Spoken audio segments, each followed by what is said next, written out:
Howdy, howdy, howdy, everyone. Welcome to the live stream. This is the ComicBase live stream. I'm your host, Pete Bickford. I am the person who's probably most responsible for this thing. So, anyway, I hope you're all doing well today. It's reasonably nice out here in Franklin, Tennessee. I feel obliged to give the weather every day. I don't know why. It's become very interesting doing weather since I've moved out to Tennessee. Back in California, we had no weather, so there was never anything to talk about. And the novelty after 5 years has still not been lost on me. Anyway, guys, hope you're all doing well. We have a fair amount of cool stuff to get through in the show, but the main thing I want to do, primarily during these live streams, is answer your questions. So if you have questions, please post them in the chat, and I will get to as many of them as I possibly can. And I think, having tested out the video and things like that, I think everything's working today. So hopefully when I try to go to Switch and show things on this other, various screens, I can actually demo them this time. So that's a thing. So anyway, so that's about it. A quick check of the chat here, which is always good because I've learned that this helps me not, mess up all the stuff with sound not appearing and things like that. Rob says, looking for the live stream. Something that'll help me smile and be entertained today. What a crazy day.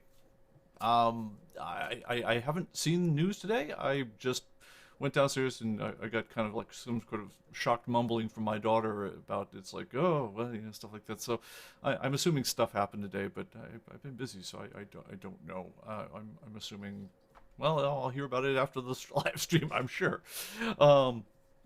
Okay, so Craig says, why can't we submit pictures from other sources? I don't mind if the pictures come from other sources. They can't have two things. So we have permissions agreements with the folks who make the various pictures to allow us to publish their material.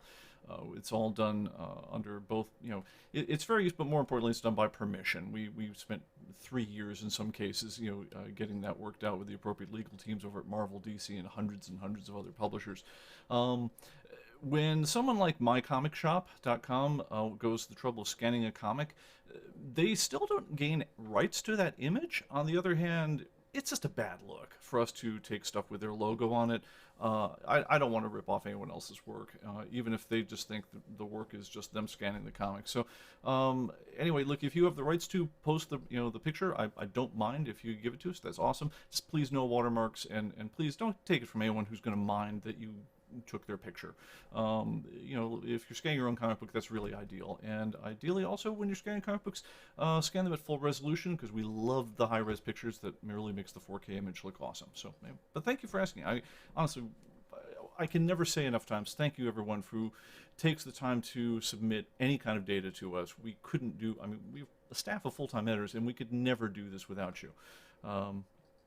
Okay, so, and let's see here, with the county electoral, yeah, Confident Man says there are a few problems with the county electoral for college votes by Congress.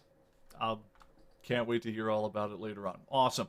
Okay, Greg says, mixed sun and clouds out here in South Jersey, seasonal temps. Awesome. And who got something great for the collection past week? Yeah, great. Great stuff. Please post in the things.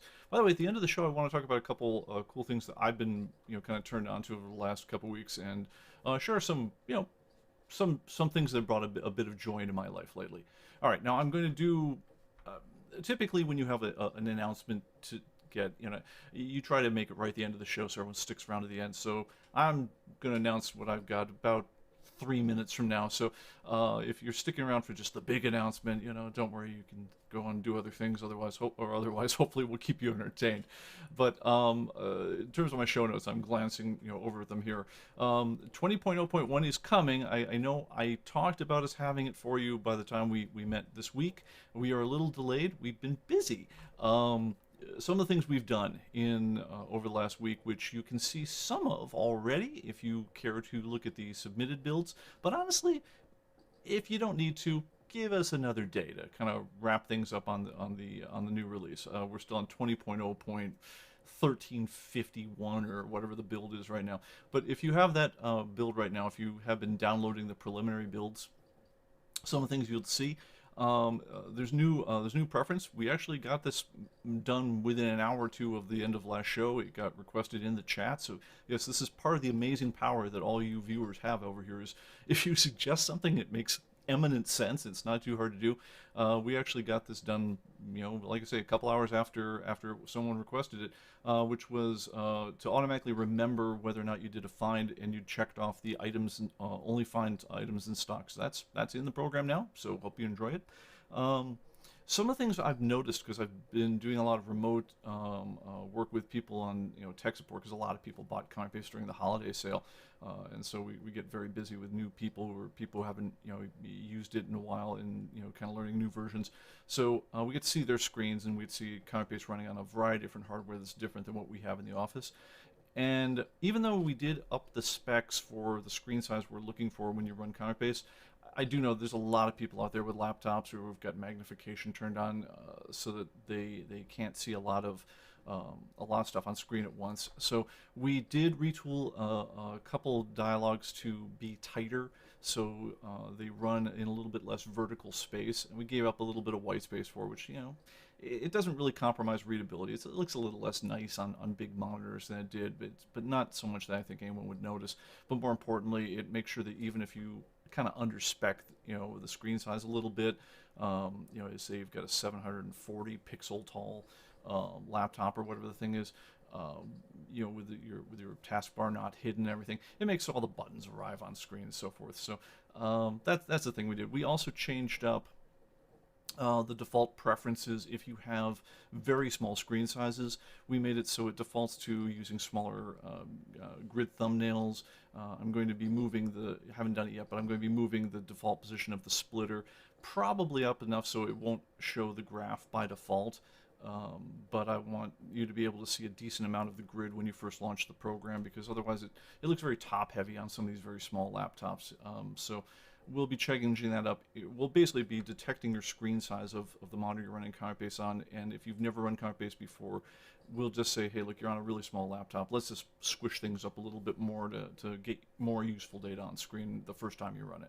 After you've changed it and moved things how you like them, it'll remember whatever you chose. But a lot of people don't even know that you can move the grid up and down. I'm going to show it on the screen here.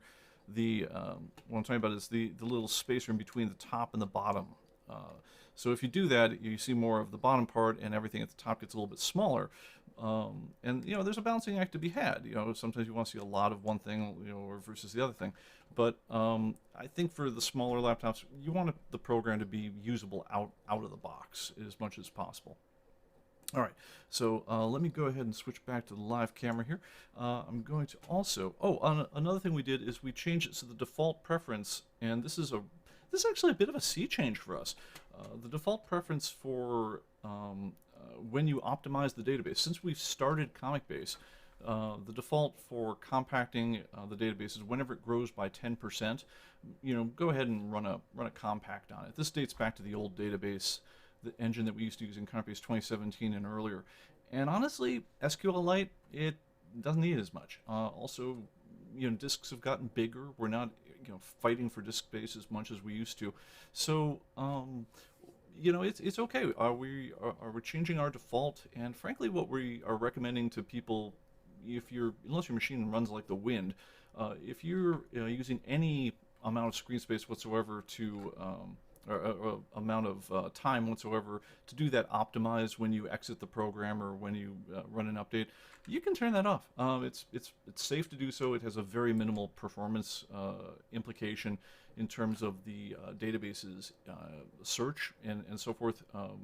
When you're using it in the new SQLite database that we use with modern ComicBase, it had a big impact in the old one, but it has a very minimal one in the new one. And so yeah, go ahead and turn that off.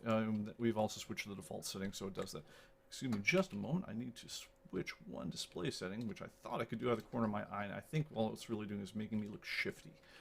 So give me just a second. Display setting. I remember to do almost everything before I started the show, and this is one thing I did not. Come on, displays. Why are you offering calibrate color displays? All right, I don't know. Okay, I'm gonna ride with this one after all, because I'm not sure what's going on. All right. Okay, so yeah. Hang on. I'm gonna try screen settings. Okay, screen settings. I don't know. Windows has a number of weird shortcuts. If you ever go and type into the matter of fact, I'll show it to you over here. The other on the monitor here, you should be able to see. If you go down here and you just start typing, you type something like display, and unfortunately this shows up on another's on my other monitor. It offers different choices based on what you're typing, and Windows seems like they either are adjusting to your usage or they're just changed the defaults of what comes up when you type certain generic words. So, um, you know, DPI. Yeah. Anyway, they used to, if you type the word display, it used to bring up the display control panel automatically.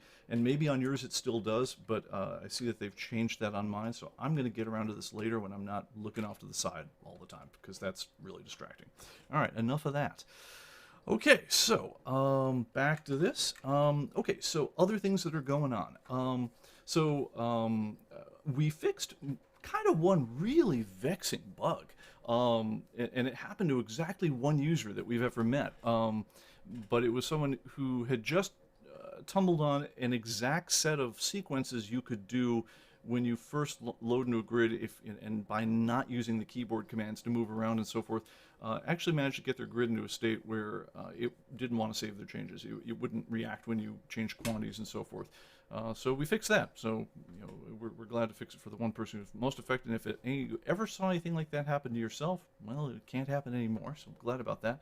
All right, now the big ticket item.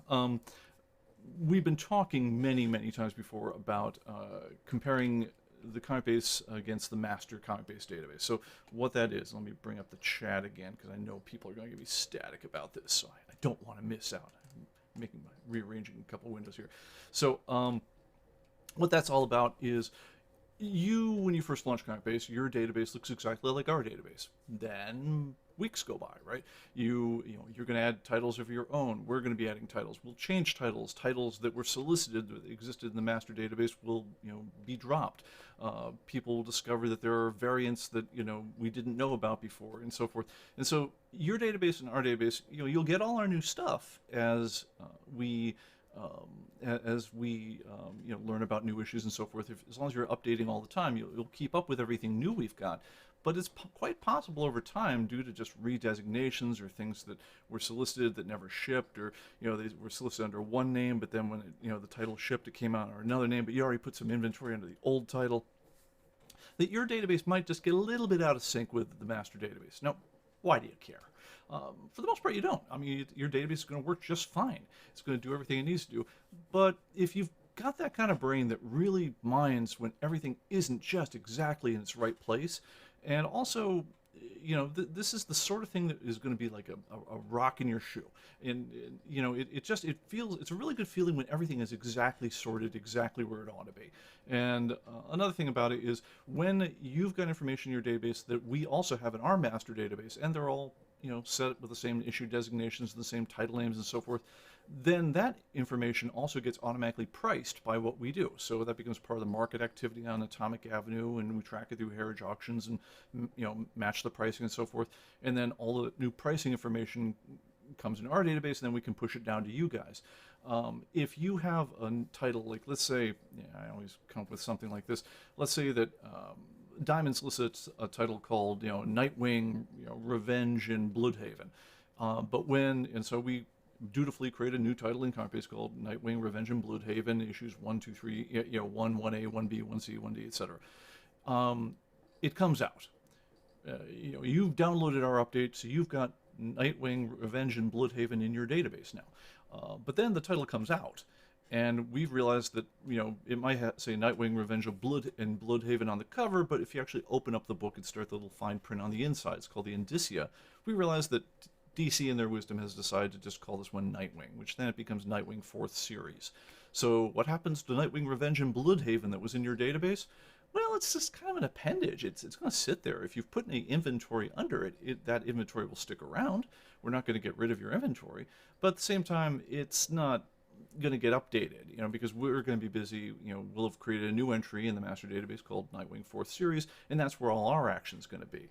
So anyway, over time, and over, because we push so many changes over the course of a year, things can wander just a bit. Again, not enough for you cause getting a serious, thing, but enough to over time to be like, yeah, there's actually a fair number of things that aren't exactly the way you list them anymore. So anyway, we used to have this function called compare against master, or check against master database, something like that, which would take your database, check all the titles, and tell you all the things that were in your database that we didn't know about, that aren't in our master database. Now, that worked great as long as two things. One, as long as we didn't mind a massive freaking security hole, on our servers, which we got much more sensitive about as the years went on. Not that it ever got penetrated to our knowledge, but the internet is a sprawling pit of vipers, and you want to lock everything down as much as possible, so we don't let people talk to our database in any kind of direct format, or even close to talk to it directly. There's always a couple, three intermediaries that screen for security and bad content and things like that. So for a number of years, you haven't been able to just talk to the master database. But the other problem we got is that there wound up being so many titles in ComicBase that it exceeded what the maximum web request could be, which is to say the maximum amount of data you could send in one hunk to a server reliably. And so we're like, okay, when we did ComicBase 2020, we're like, well, what do we do? And the answer is, I don't know. And so we kind of put the issue off. We kind of dropped that feature from the program. We thought, who's going to notice? Well, of course you guys noticed. And we've been looking for a way to put it back in ever since. And we talked a number of times on the program about how to, if you guys back up your database to the cloud and say request a not matched report or something like that, would that do what you want? I mean, are you okay with saying, send your stuff up, request a report of what's different than your master database and have it get mailed back to you a half an hour later, which is what it would take if we were trading files back and forth. We talked about all sorts of different ways of doing it that way. And then I'm going to give full props to Steve Dazinger, aka Stealth DBA. He actually figured out, using a variety of very complicated and cumbersome steps, how to actually get the equivalent of that thing by making new databases and updating and noting the log of what hadn't updated and so forth. But honestly, he cracked the problem, which is to say, well, wait a minute, there's another time when we have the full list of what's in our database and the full list of what's in your database in the same place at the same time. Honestly, we over here at ComicBase had been kind of tunnel visioning, thinking, how do we get your list of all your titles up to us and we'll compare it on our side? Well, it turns out we could go the other way down, and we do this every week when we do an update, which is to say, whenever you download an update to ComicBase, we send you everything that's in the master database, that is used to update your stuff, at which point we could tell you at that point what's different. So that's what we're going to do. It's largely there. We're actually expanding how we work with it. So it's taken just a day or two longer than I would have wished to work out all the ramifications of this. But yeah, what it does is when you download an update, these days you get this little console. It says, you update your content and it's worth X amount of money, and here's all the things that changed and so forth. There's now a little link in there which says, and here's a link to all the items that that are unknown, that are in the master database. And when you go, when you click on that, it takes you to a log which gives you a big list of things that, if you are kind of the sort of person who really likes things exactly where they ought to be, then that's the sort of thing that will slowly turn into a path towards madness for you, because you'll feel obliged to then transfer all those items to to their currently designated title. You may feel like, hey, here's I put in all these weird independent comic books that no one except me and 3 other people have ever seen. Now's my time to submit them to ComicBase so they can add them to their master database, etc. But this would be the sort of thing where, if you're of a mind to, you can make it as much of a project as you want to. I imagine that as soon as we make this go live, our corrections guys are going to get a whole new flood of stuff. The one thing I would request for now, and I'll admit, I am still trying to finesse how we approach this so that so folks aren't encouraged to do this, but before you send us a correction with anything that you see in this log, please do your end and check and see if that item isn't already in the database under a different name. It's the Nightwing and Nightwing Revenge on Blue at Bloodhaven scenario. Is just double check from the original. Don't just blindly submit your item and assume we didn't have it. Chances are we have it, unless it's really obscure. But if we don't have it, please send it to us.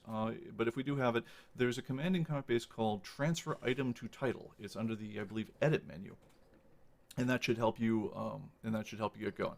All right. I am going to. I'm gonna stall for time for a minute. I'm gonna skip ahead a little bit because the display. I want to show you some things on screen, and the display saying thing, if I don't locate, it's going to make me nuts. So I'm going to talk a little bit about. I'm going to skip ahead and talk a little bit about some things that I have discovered lately that I did not know were awesome, and they really were. In both cases, there are things that people were talking about said were good, and I'm like, yeah, I don't know, man. This sounds horrible to me. So the first one of them is Cobra Kai. This is a movie on Netflix. I guess you can watch it. I guess YouTube has a subscription version of YouTube. You can also get it as a YouTube original. They're basically 20-ish minute episodes. It's a continuation of the mythology of the Karate Kid. And I'm a kid from the 80s. I hated the Karate Kid. That was just the worst movie. I did not enjoy it whatsoever. It was like, yeah, Daniel, great. Well, you swept the leg. Yeah, you kicked him in the face. You know, it's like everyone remembers Mr. Miyagi with the wipe on, wipe off, thing. I mean, it's like, yeah, it had its moments that every kid who ever grew up in the '80s remembers. But I gotta tell you, I'm not super nostalgic for this movie. So the fan buzz around Cobra Kai was astonishing. Everyone says, see this thing. It's one of the best things on TV. You can't believe it. It's the one thing that's brought joy and life to my terrible existence lately. And so my wife and I are sitting around watching Netflix the other day, and we're like, what do you want to do? I don't know. Cobra Kai, everyone goes on about. Geez, we'll watch an episode. 7 episodes later, we finally said we got to go to bed because it's that compelling. It's just great TV. So I'm going to play the trailer for this one a little bit, and then in the meantime, I'm going to try to switch the screen setting on my main monitor, and hopefully everything will work out. So forgive me while this rolls.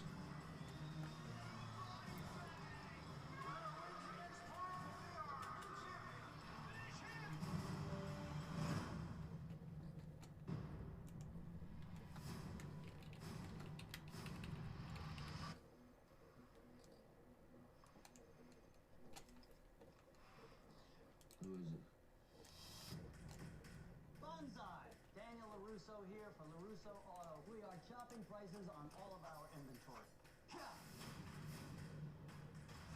Johnny? I knew it was you. This is Johnny Lawrence. He and I go way back. Oh, this is the guy whose ass you kicked. If you want to get technical, I kicked his face. Hey, where you going, man? I didn't know you guys were trying to buy beer. Hey! Watch your car, man. Get the hell out of here, loser.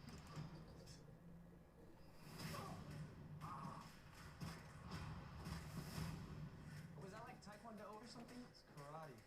Do you think you could teach me? I'm driving home from work yesterday, and in the strip mall, I see him. After 30 years, I thought that guy might have changed, but he's still the same prick. I heard you beat up a bunch of teenagers. I didn't beat up any teenagers. I kicked the crap out of a bunch of assholes who deserved it. Thinks he could bring Cobra Kai back to the valley? Not on my watch.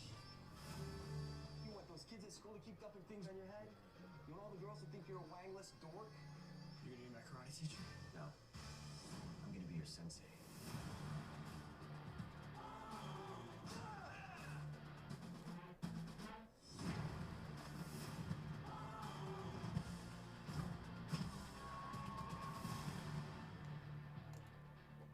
I'm gonna teach you the style of karate that was taught to me. A method of fighting your pansy-ass generation desperately needs. Okay, let's see what you got. She's a girl. And? I'm sorry. Oh, are you okay? That was a natural cobra. Johnny, you and I, this... No, we're done.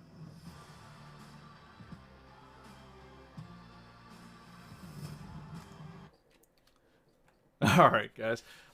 Yeah, so that was it, and as you guys probably saw as I was doing that, I did manage to find my screen display settings and get everything rolling again, so I'm ready to rock with other things. So excellent.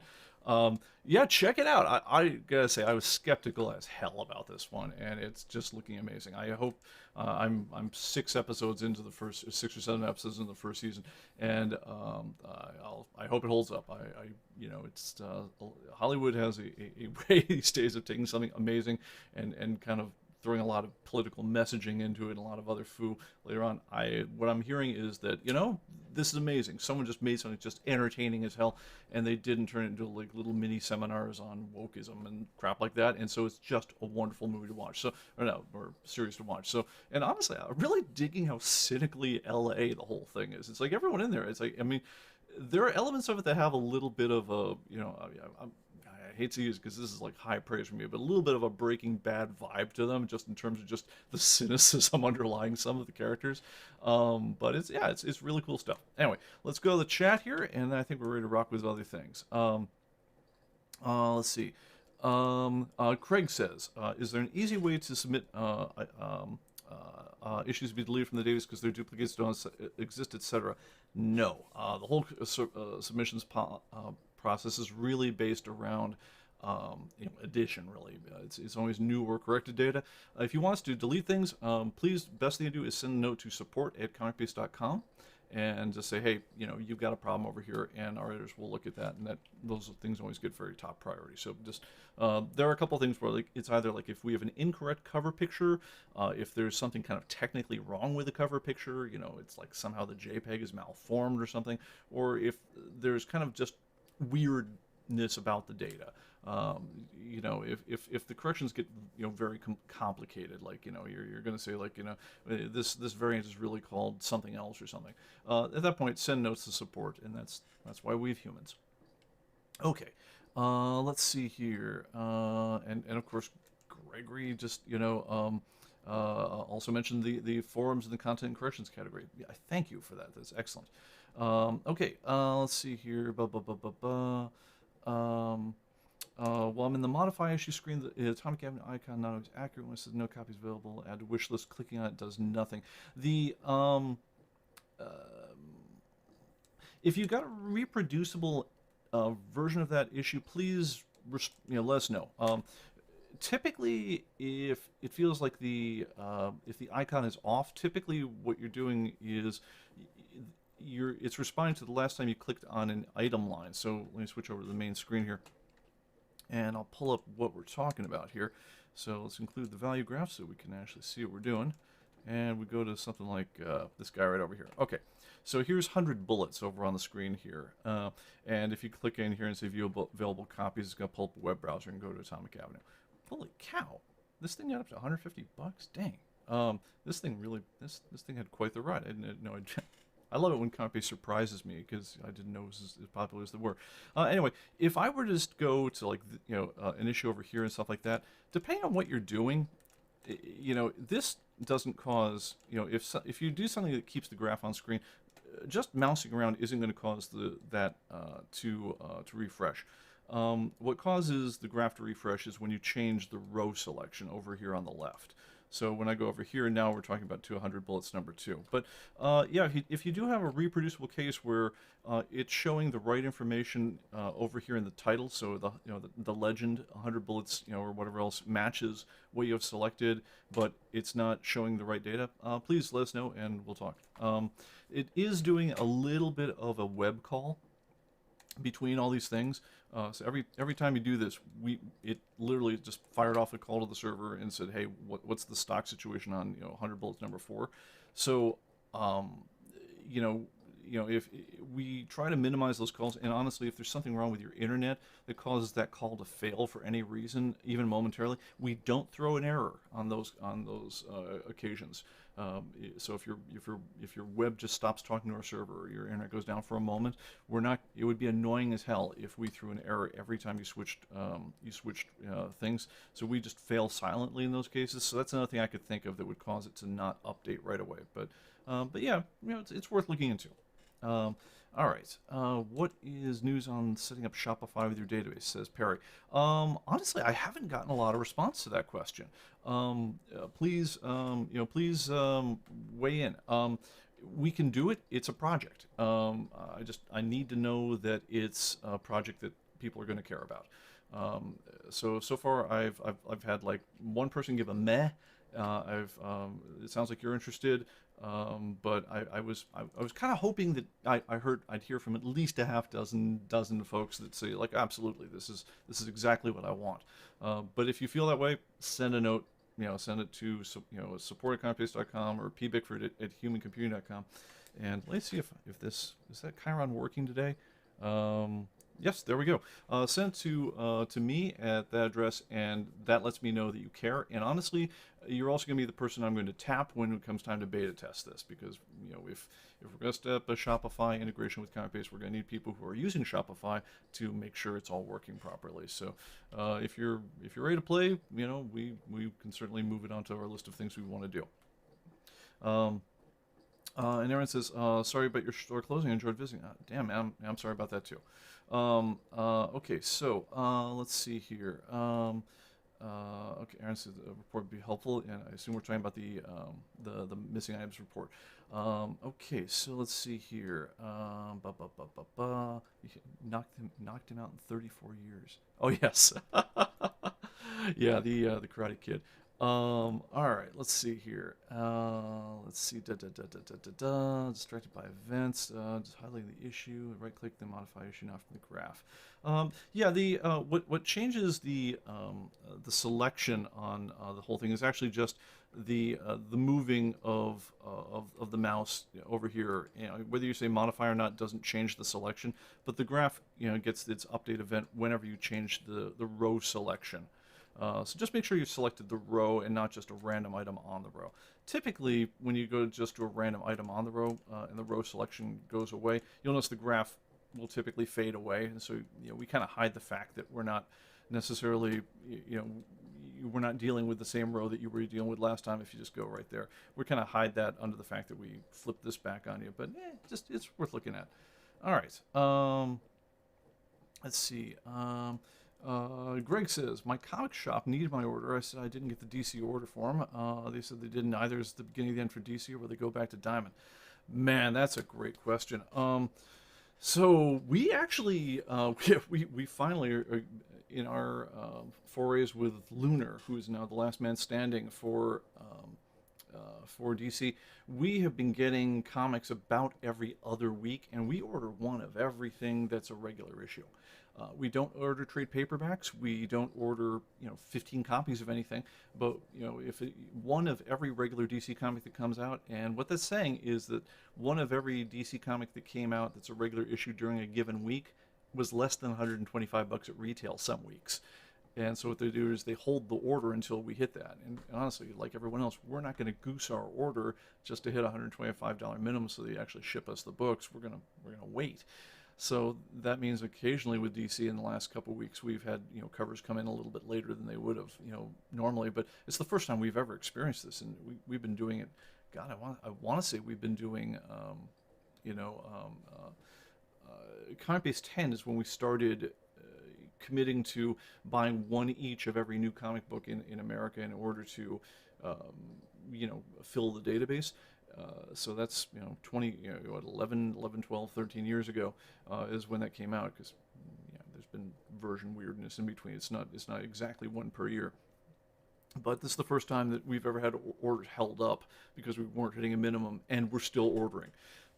But one thing that's definitely different is you're just ordering DC on that order form. You're not ordering DC, Dark Horse, Marvel, Image, and all the other main guys. This is just you peeled off some percentage of the market, and you're saying, well, let's have a whole different ordering system and process and stock consolidation, whatever else to deal with you guys. So I don't know, man. I don't think it looks good. I do hope in the next year I want to do some refinements to the live stream setup, but I do want to bring on some guests, and one of the first people I want to bring in to talk about this is Rob Salkowitz from Forbes to talk about the comic market on this one, because he and I, like I say, have had some very interesting talks about it, and I think he has a perspective I'd love to bring to the show. Anyway. All right, so Let's see. Okay, so more stuff that's going on. All right, so switching back to the main screen. Okay, so the big highlight new feature of the new version is that we crossed 900,000 comics. This is where you're starting to see like the pretty graphs on the website and things like that. I've actually prepared a if I could find it, a word. I think it's open. If I bring it up over here, yep, here we are. Here's the stats for ComicBase in 2020. I just before the show I went and I sort of ground on our master data tracking system, and I said, well, what did we do this year? So here's what we did this last year. We added 37,484 new comics to the database. We did well over 500,000 price changes and updates to the issue to comics in the database. 555,179. The total number of comic books in the database is now up, as of last week, is now up to 901,031. And I saw the queue that's coming in for this week, and we're already going to start wailing on that number, something fierce. So expect that number to go up a lot. But we finally crossed 900,000 issues. It's crazy. When we started ComicBase, ComicBase 1.0 had just shy of 20,000 issues. And I want to say 287 titles. We're now at like 61,000 titles and 901,000 issues. It's amazing me how far we've come. But hey, it only took close to 30 years of just non-stop work. So there you go. All right, picture-wise, we added 34,368 new pictures to the date This is new and updated pictures. So if we had a bad picture some before we replaced it with a better picture, that also counts towards this total. And that I'm sorry, I copied it. Oh, I copied a number for this spreadsheet. Bad on me. Hang on a second. Let me get you the right number on the total. I knew I'd mess something up because it's a tradition. Give me just a second. The right number to put into the spreadsheet, and I better say that for next time, is 680,285. So changing that right now, 680,258. One problem I've got, the picture thing I can't just pull straight out of the database because that one, we compile it using a different whole other set of metrics to figure out when a picture file is changed. Pictures, as you know, don't actually live in the database. They're kept as separate files. So anyway, that's how many we have as of today in the master database. The first version of ComicBase Archive Edition. Well, first of all, the first edition of ComicBase once again had a whole 287 tiny pictures that came with it on 6 floppy disks, compressed. I want to say that there were 288 that were meant to go on there, but Tarzan from Marvel couldn't quite fit on disc 4. Was, I think, the story on that one. At this point, I could be, misremembering details from my own history. But anyway, again, hard for me to even make sense of a number like this. Back when we had, something like 450,000 pictures, we figured out you could take 3 sides of the Empire State Building and basically paper them with the comic books that represented. I imagine at this point we could do the whole building. All right, over in books, brand new category for us, 7,787 changes. We have a total of 2,794 books. So what that means is that a whole bunch of changes got done for the same books as we're kind of locking these things into place. But that's starting to be part of the deal. And magazines also, we're starting to get,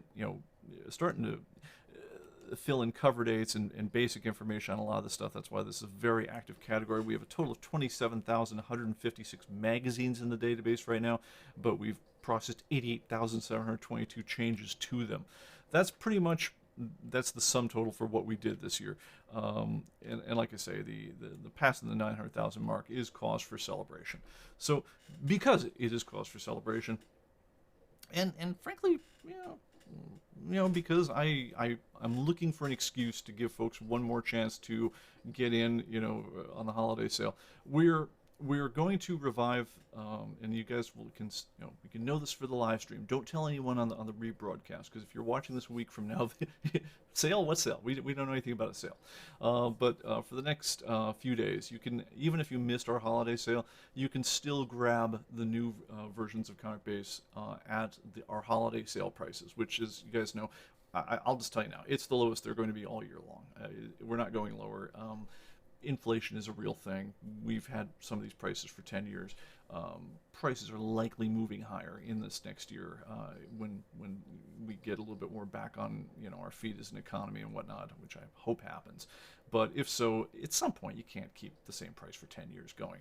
So if you are thinking of updating, now is an excellent time to do it.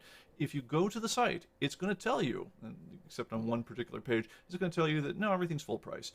If you add it to your cart right now, you'll get it at the discount price. So, and of course, the big deals on those ones are Archive Edition upgrades from any Pro or any Archive Edition previously, $99.95. And you can get the 4K archive, which is really sweet. That's a new one for us. That one's normally, I want to say $249. It's $129 as an upgrade. So, I'm sorry, $349. It's $129 as an upgrade from any Pro or Archive edition that came beforehand. But even if you're just an Express user and you're happy with Express, save yourself $10 getting Express. I will warn you folks, we are very limited in our barcode scanners, and we do source them up from overseas, and so getting new ones is kind of hard to do. We have, I want to say, like 8 of the DX barcode scanners left, so if that's something that you had your eye on, get it sooner rather than later, because that one, you know how people say, oh no, this is sold out, or this will sell out, and it's a big hype move and everything. When we sell out on these, we're not going to have new ones for a while. So if that's something you've been looking to do for the new year, I would suggest jump on those. Like I say, right now, if you went to the site and went to buy them, you won't see the reduced price until checkout. Now, what we're going to do, and I'll just give away the whole promotional game right now because you guys are on the live stream, you guys are cool, is we're going to come around Thursday or Friday, we're going to have 21.0.1 in the bag with all the new cool stuff, and we'll, had a chance to test it and try it out and things like that. We're going to announce that. We're going to announce, hey, we passed 900,000 issues, and we're going to celebrate. And for the basically until the end of the weekend, probably run it on Monday as well.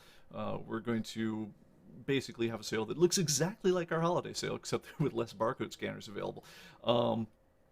And then at that point, Monday night at midnight, that's the end of the sale action at ComicBase land traditionally for a real long time. Traditionally in our sales season, if you watched us over the time, you typically don't see a sale at any kind of known time until Comic-Con, and God knows if we'll see a Comic-Con this year. I kind of doubt it. Anyway, but like I say, if you're thinking, I don't want to hard sell anybody. I mean, if you're happy with where you're at, and I know, for goodness sake, stay with what you're at. And but if you are looking to upgrade this year, please, I want you guys to get a good deal. So, come on in and grab that sooner rather than later, and that'll take care of you. Okay, so that's the secret announcement. I did not time this well for max dramatic or emotional effect. As a matter of fact, when it comes time and I have to edit this video, I'm gonna have to edit right out of the middle of this video to get rid of all mention of the sales. So, all right, that's the thing. All right, and I'll get a little audio. And that'll be the thing that tells me that the secret part is now gone. Okay, so, all right, other things. Let's go back to the chat and see how we're doing there, and then we'll push on with other items of interest. If I can find the chat, where did we go? Here we are. Okay, all right, so, okay, Greg says, Pete, needs to change my virus software. I run CB Parallels on MacBook Pro. Any recommendations? Any of antivirus programs that are problematic for ComicBase and Parallels? Man, there sure used to be with the old ComicBase 2017. We got to a part at the end with, God, what was it? Bit. You know how antivirus programs get popular for like 2 minutes because they're giving them away for free, and then if they get popular, then they become paid, and then no one does it. But there was something bits, which I had never heard before, was actually actively corrupting Access databases at one point. It was like, my God, this program is from hell. Anyway, that's not a thing for SQLite databases, thank God. So, and I hope they fixed whatever they were doing in their antivirus recognition engine that was doing that from before. I don't know of any real problems with any antivirus program per se. That said, and this is a part where I tread a little bit of a line, and like, guys, as I had to say to one guy before, it's like, look, I want to help you if you're my customer. I want everything to be happy on your computer and for you to use our program in peace. But we're not Best Buy. It's like, so I mean, I will happily troubleshoot with you for I've done it for hours on people's machines where they're really just having Windows foo, if I think I can help. But there does come a time when I said, man, your machine's hosed, and this is really a Geek Squad kind of problem for us, because the thing causing the problem isn't us. Okay, so the line I want to tread is, I'll tell you what we do in house, and then make your own best decisions, because it is your computer. We're kind of responsible for the comic-based portion of it, but I'll just tell you what we do. We use the built-in Windows security. That's what every machine at ComicBase uses. It's great. It works very, very well. It's free. It's updated constantly, and most importantly, it's not as bad running it as having a virus already. And I can't say the same about much, if not most, antivirus software on the market. Whether you're using Norton or McAfee or whatever thing came on your machine, or got you sold, the lifetime subscription, or whatever the thing was. So many of these ones are so heavy. If you go into Task Manager and you see what they're doing in terms of just the process time that they're exerting on your machine, scanning every little thing and slowing down every bit of disk access, it's like you couldn't have a Trojan that would affect your computer as negatively as some of these very well-known antivirus suites. Now, if they give you peace of mind, fine. Do Mazel Tov, go in peace. Do whatever works for you. That said, we have become big fans of the Windows Security Essentials. It's built into Windows. You have to Windows Defender, I think is what it's called these days. It has, every time we've known that there's a real virus to be looked at, it has caught it. It doesn't flag too many things that aren't viruses. Another thing that a lot of antivirus stuff does. We have other security suites that if we ever have questions about a certain situation, we can always run them as second guesses, or to see if anything else is weird there. But yeah, our frontline defense on all the stuff is always the Windows Security, the Windows Defender. Keep it on, keep it updated, and honestly, as long as you're not the kind of guy who clicks on weird files that people send you, you're probably going to be fine. That's what I would do. Very light load on your machine, and it works. So that's what I would say. All right. Let's see. DC is now soliciting a previous book in the Marvel separate order book. DC is doing email cataloging and stopped. Yeah, I mean, DC themselves doesn't solicit. Certainly not through Diamond anymore. Yeah, I don't know what the situation looks like for civilians. We have an account with Lunar Distribution, and so we go on their website, we get a note. Here's the the order page and whatever else for this month or this week, and so we see what their status is on the whole thing. But the kind of solicitation that we're used to with comic stores, where like there's a circular and it says here's the new books that are coming out, and here's circle this form to give to your comic retailer so you can order it. As far as I can tell, they've completely dropped that ball. If someone knows differently, please let me know.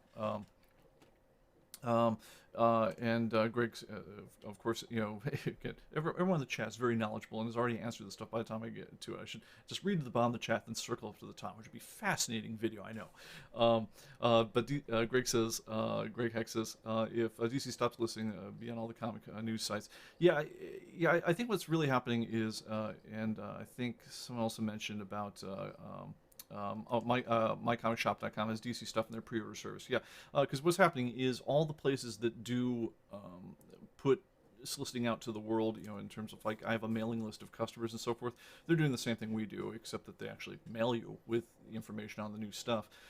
Is they're ingesting the Lunar order form in whatever form they do, and they're saying, all right guys, here's what's coming out that's new, and then you put in your order using our form with us. So far as I know, that's the only communication to the consumer that's happening on that. I do also know that DC has announced, just as a corporate initiative, that they really want to be more direct to consumer in the future, so expect to see more solicitation straight to you of, say, their digital comics and their other properties. I'd say if it looks like they're cutting out your comic retailer right now, that's probably going to be a pattern. All right, let's see here. John says, can you share who your LCBS, which I know is, I'm guessing, local comic book store is? Awesome. Okay, Aaron says, I've already upgrades.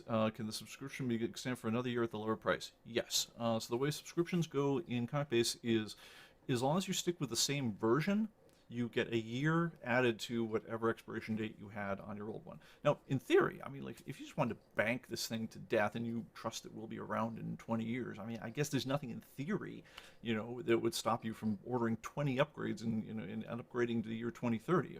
Don't do that, because honestly, that worries me. Anyway, what happens is, let's say I've got a subscription that's going to expire sometime in April of this year. If I order an upgrade to the same version of the software, so in other words, I got a Pro and I order a renewal to the Pro, then what happens is that becomes, it adds a year, and you get it. It's going to expire April of next year then. And like I say, I guess in theory you could do it again and get it to April of 2023 and beyond. Again, not encouraging that. As I did mention, among other things, well, if we are around in 20 years, I'm guessing that we'll be charging more. And I'd like to charge some of you more. But anyway, in the meantime, honestly, I just hate having that kind of subscription. I mean, it's a what do you call it? Asset and debit. It's a on the accounts, it's one of those things that hangs over your head till you've paid it off. Is that a debit? I'm blanking on accounting right now. But anyway, so we got to pay off those sorts of things at the end of the day, ideally by giving you what you ordered. But if not, obviously, if you guys have ever subscribed to a magazine that went under, typically, if the company has any honor to them whatsoever, they'll send you a check for the prorated amount that you're not going to get of those subscriptions. So I don't want to be in a position where someone subscribed to this thing till the year 2100 and my estate has to credit them out 30 years of prepaid ComicBase. That would just be weird. But anyway, that's the extreme thing. Let's not go there. But the basic answer is yes, you can. It'll extend your subscription. Now, if you jump versions, so let's say you're an Express guy and your thing was going to expire in March, but you said, heck, wow, let's go large. I'm going to go straight from Express to Archive, right? And you get the upgrade to the Archive. At that point, you've jumped versions, and you're only getting a year for the Archive starting that day. You're not going to get whatever your Express ran plus the year of Archive, because obviously, like, an Express is a cheaper product. The upgrades are cheaper.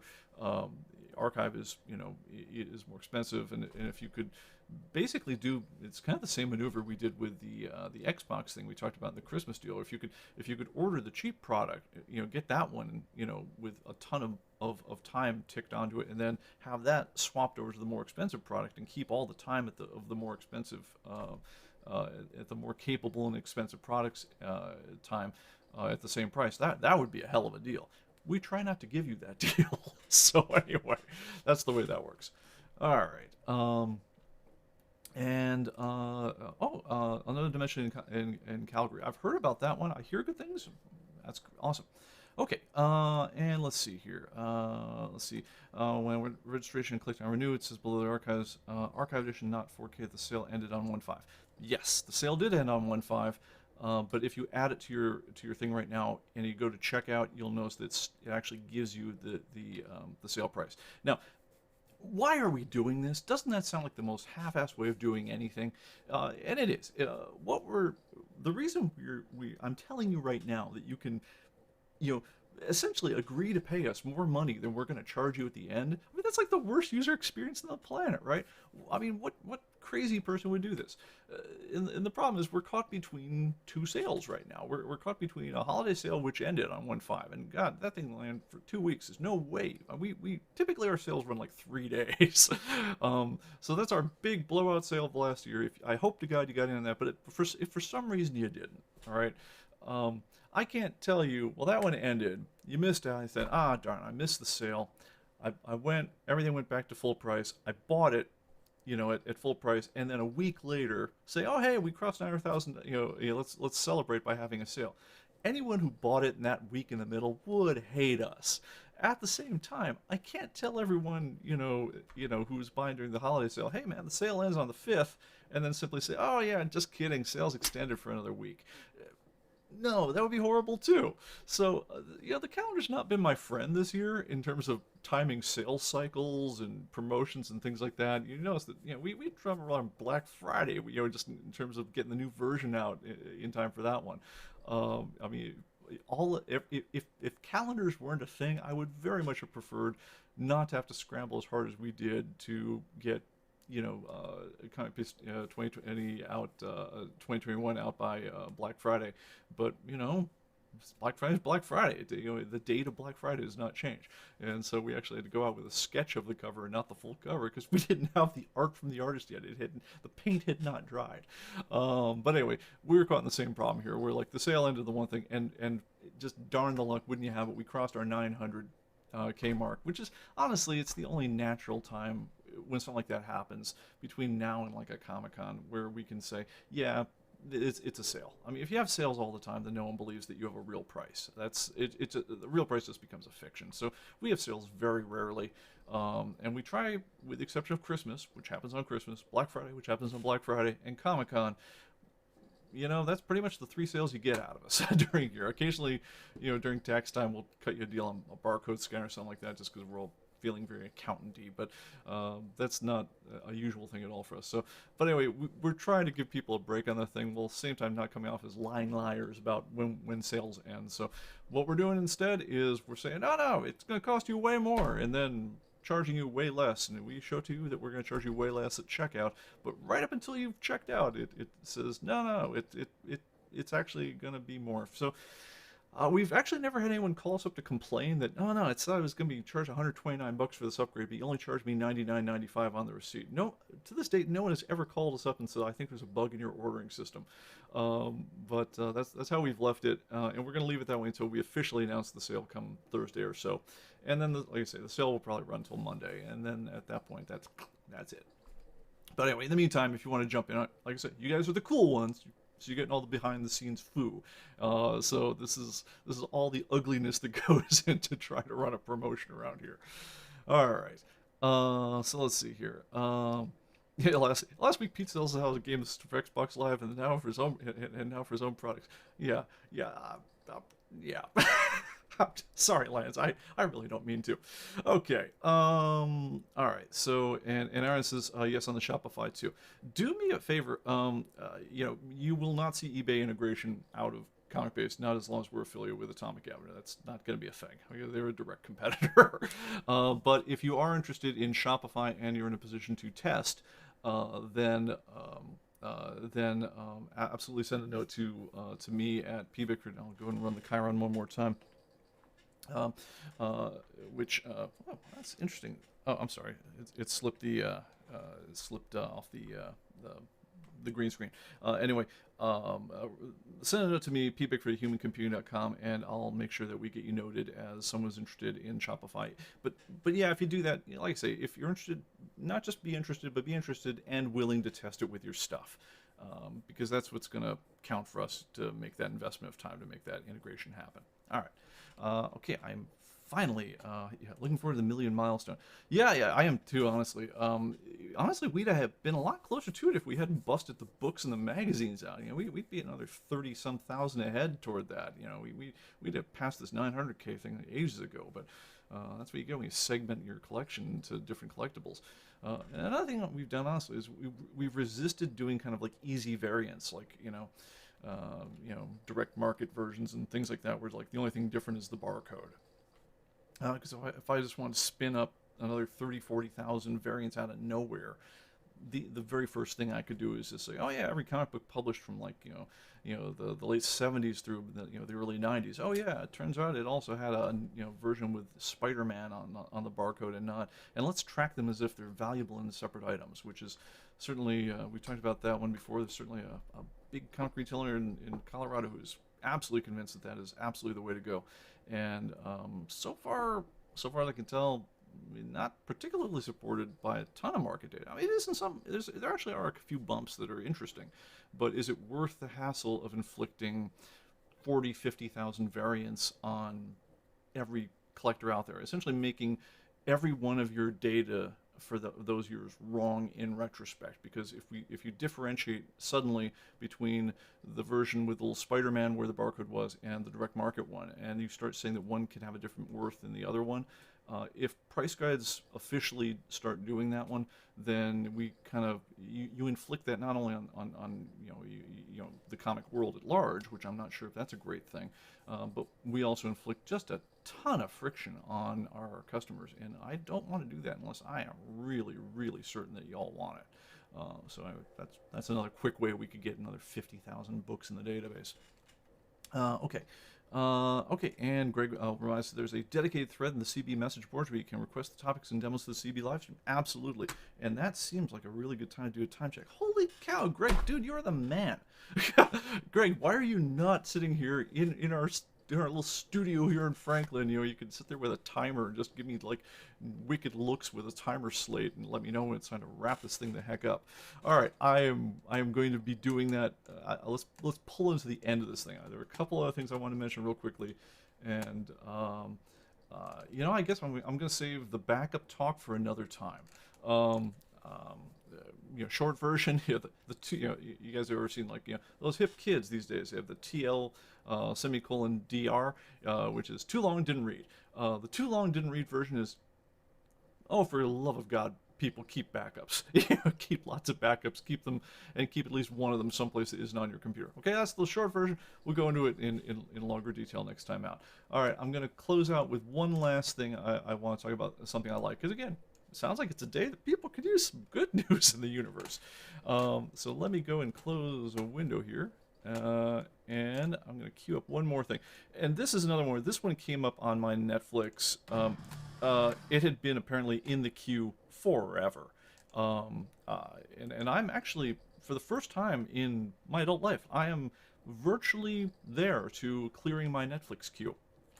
You know, so I'm watching those last few movies that had been put on the list years and years ago, and they're starting to filter their way up there. Anyway, one of those, I've become a huge fan of director Danny Boyle. Danny Boyle is the guy behind Slumdog Millionaire. He's behind 28 Days Later, and you guys, you know, one of my, you know, lightning in the bottle favorite movies of all time, Trainspotting, and shockingly Trainspotting 2, which may even have been even better. I mean, I'm stunned what this guy seems to be able to do with story and film.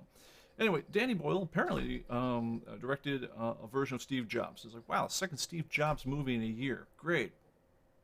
Movie about a tech guy. Sweet. Can't wait to watch that. And one of the annoying things about every book about Steve Jobs is, you know, so I worked at Apple for 9 years. I came out, you know, my personal history is when I knew there was such a thing as a personal computer, I, you know, conned my mom. I said, look, I'll basically work all summer for you, you know, at your business, if you will, you know, if you let me have some time on this Apple II, which I know you need for your business, but more importantly, if you buy me a 300 baud modem so I can connect to, we didn't have the internet back then, but there was a timeshare system. But if I could connect to that one, it was called MECC, M-E-C-C, in Minnesota. You know, and that's, of course, you know, you say, oh, of course, you know, like everyone else. Say, yes, we'll give the kids Chromebooks, and they'll, you know, access the world's literature and art and everything else. And what do? They message their friends and they go on Facebook. That's what really helps with computers. I was way ahead of that game. Social media hadn't invented. The internet hadn't been invented. I wanted to play Dungeons and Dragons and Combat, which was a space combat game, which was played on a mainframe. But if I had a terminal, which in other words, I didn't need to use paper to print out my ship positions every time someone moved in the game, you know, I figured I would have a tactical advantage on the whole thing. This was the old dude version of a gaming laptop, because you didn't have to wait for the printer. Anyway, so yeah, way back then, I got into computers, and I very quickly decided, hey, all my other interests, photography, everything else, went out the window. I said, this is what I want to be doing. And so when I got out of college, I knew exactly where I wanted to work, and I interviewed on campus for a number of places. I went from Microsoft and Hewlett-Packard and so forth, but I got a job at Apple. And I spent 9 years at Apple, and at the end of the day, I actually got the exact job I wanted when I said, you know, there's a thing called, you know, human interface, and there's a guy named Bruce Timesini who was doing it, and I said, man, I want to go to Apple Computer. I want to do it. I want to do what he's doing. I think I probably inartfully put that as I want Bruce Timesini's job. Now, I didn't want to kick him out of his job. I just wanted to do exactly what he does. So anyway, and by the time I was at Apple for 9 years, I was at Apple, and I was doing exactly Bruce Timesini's job. He'd actually just moved on, and so, wow, there I am. So when that was over, I moved on. But one of the things that makes you crazy if you lived at Apple during the, you know, you worked at Apple, and this was, yeah, I'm not going to say it's joining a cult, but it was just joining something you're really excited about working at, is everyone, when when they were riding high, suddenly everyone wants to do all these hagiographies about Steve Jobs and everything else, and all the technical stuff drives you nuts. The most common thing everyone does is they assume that Steve Jobs invented everything. Steve Jobs invented nothing. Steve Jobs was an idea guy, but I don't think he ever wrote a line of code. I mean, if he did, it was for an Atari. It was never anything that was in an Apple product, to my knowledge. What Steve Jobs was a guy with a tremendous drive, tremendous talent for spotting talent, and most importantly, he had standards and he knew how to get the best out of, sometimes by terrifying them, but by setting a really clear standard for like, dude, I want something amazing here and I'm going to push you guys like crazy until you give it for me. But then once you got there, you felt like $1,000,000. I mean, there were two places in Steve Jobs' world, as from everyone who's ever met him said, you are the dumbest guy who ever walked the planet. You couldn't stand to be around him. I thought the guy was an absolute terror, or you were brilliant and you were on the best team ever. And everyone around him wanted to be on the best team ever. So the Apple I walked into, Steve Jobs unfortunately had left right as I'm walking in the door. And right as I'm leaving Apple in part of the, the whole mess of trying to come up with a successor to their OS 9, there were like 3 different initiatives going at Apple, which is one of their problems, is everyone had their own little kingdom. But none of them could really quite get it to go in the way they wanted. Steve Jobs came in and they said, well, Nexus, an operating system. So, yeah, and he and Avi Tavania managed to sell themselves back into Apple, and he came back in and almost, he came in basically as like an acquisition from Apple. He wound up kind of almost like acquiring them from within again. So, and that gave us the years of Apple that then brought the iPod and the iMacs and the iEverythings, but more, and what everyone knows at the end is the iPhone. Anyway, that's the reality of those times and everything. There are not many books that got the whole thing right. And again, I hate the ones that say that Steve Jobs invented everything. I mean, you're selling off the thousands and thousands of people who actually did the inventing of the stuff. But like I say, Steve Jobs did have a real eye for just saying, no, this could be more. This could be so much bigger than it could be, and how do we get there? And that was the kind of culture that inspired people who really cared to bring out the best they had. And you'd see miracles coming out of nowhere. It's like, hey, I bet you if we did this, we could, if we had, the ability to drag, have a spreadsheet that could display a picture. What if I could just drag the picture into the spreadsheet and it would stick there? It's like just little stuff like that we all take for granted was the sort of thing that all got invented there, because there's so many people who are just buzzing, trying to like essentially impress, the next guy. So anyway, that said, there was a movie that came into my Netflix queue. Danny Boyle had directed it, so okay, that's the good strike and the whole thing. But it's like, Steve Jobs biopic, and it's not the one with Ashton Kutcher. I didn't see that one, but I didn't hear good things. Honestly, the box office on this one wasn't great either. I'm gonna say, despite getting a lot of verifiable facts wrong, in terms of, did this meeting happen and did this person say that thing at that meeting and so forth, it does a better job of getting it kind of like the heart of what Apple felt like at the time, at least to those of us who weren't Steve Jobs, but who lived at the company he created. Him and Steve Wozniak and John Scully and all the other people. I mean, they are actually admitting there were other people. They show the Flint Center in De Anza and so forth. They show it multiple times. I've been in that building. I've been on that stage. I've been behind the scenes preparing for the damn demos. But they show that multiple times, and I feel like, man, this is what that felt like. And it was really cool seeing it for 2 reasons. One is, despite the fact that I'd have to call it truthy. It's not a biopic exactly, but it's something that it's one of those nice times when like fiction can lie while at the same time being kind of true to the spirit of what it is you're lying about. It provides some very nice through lines to Steve Jobs that probably didn't exist in his real life and so forth, but it does tie some of the relationships together that drove the people around him. So I'm going to say, despite the technical details in many cases being wrong and a lot of stuff gets shoehorned in, artfully tells a very gripping story about 3 generations of technology in the space of a single movie, done really well by the same dude who did Trainspotting. And so I'm going to say, yeah, worth a watch. I'm going to play just a couple minutes of the trailer and then we're out. And guys, thank you so much for Pete, you need a producer. Hell yeah, Greg. All right, and John says thank you, Unir. Peek, a free cake for everyone who watches the live stream. Dude, I gave you a yeah, I gave you a free heads up on a sale. That's as good as we're getting. All right, guys, I'm gonna play out the end of this one, and you guys have a good one, and I'll see you next time.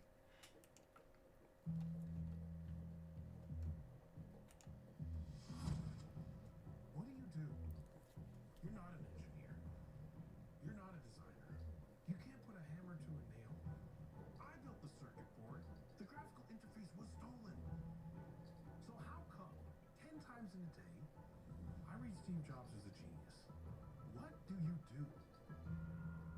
Musicians play their instruments. I play the orchestra.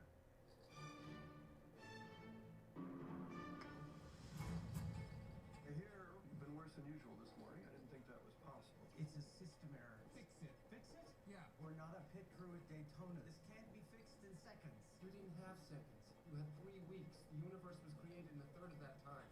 Well, someday you'll have to tell us how you did it. I'm begging you to manage expectations out there. You see how this reminds you of a friendly face? It's warm and it's playful and inviting and it needs to say hello. If you keep alienating people for no reason, there's be no one left for it to say hello to. Your Apple stock was worth $441 million, while your daughter and her mother are on welfare. She's not my daughter! You must be able to see that she looks like you. You're issuing contradictory instructions. You're insubordinate. You make people miserable. Even if that were true, doesn't sound that diabolical to me.